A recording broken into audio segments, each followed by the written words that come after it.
2 ans et demi après la disparition de son père, David Hallyday a fini par renoncer à sa part d'héritage. Pour son avocat, Pierre-Jean Douvier a confié « L'objectif de protéger ses 3 sœurs est atteint et nous nous en réjouissons. David ne reçoit rien, que ce soit patrimonialement ou financièrement, et il ne demande rien. Il n'a pas reçu d'objet symbolique. » Dans un entretien accordé à Truth Célèbres, le chanteur de 54 ans a accepté de revenir sur ce choix qui a surpris le plus grand monde. « Pour moi la page cela fait longtemps qu'elle est tournée. J'ai juste pris une décision en cohérence avec ce que je dis dans le privé depuis le début. Maintenant, c'est fini et tout le monde va pouvoir passer à autre chose et ne plus se discuter d'un sujet qui n'a plus lieu d'être. » Alors qu'il a un droit de regard sur l'héritage artistique de Johnny Hallyday, le chanteur ne souhaite pas encore développer de projet posthume.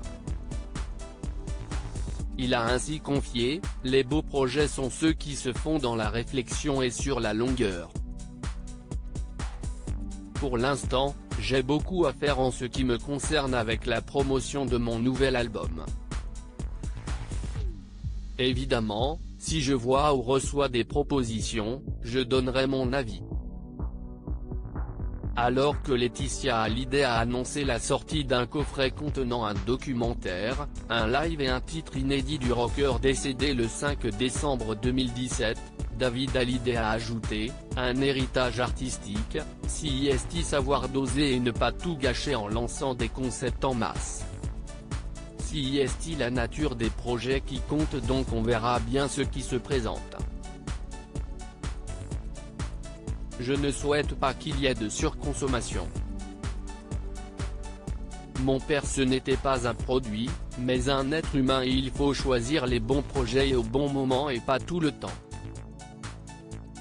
On verra plus tard. » David Hallyday, c'est important de se remettre à la musique. Dans un entretien accordé à Paris Match en juillet dernier, Laetitia Hallyday avait fait comprendre aux fans du taulier que de nombreux projets sortiront, il nous a laissé bien des choses. Après tout ce qu'on vient de traverser, c'est important de se remettre à la musique, de travailler sur des projets qu'il avait lancés, des documentaires, des biopics, des albums. Concernant le documentaire sur les ultimes aventures américaines de Johnny Hallyday, qui sortira le 23 octobre prochain, elle expliquait « C'est un projet auquel il tenait. J'ai participé au montage, à la réalisation. C'est bouleversant. On y trouve le cœur de son rêve américain. À l'écran, on voit Johnny épuisé, mais heureux. Il ne voulait rien montrer.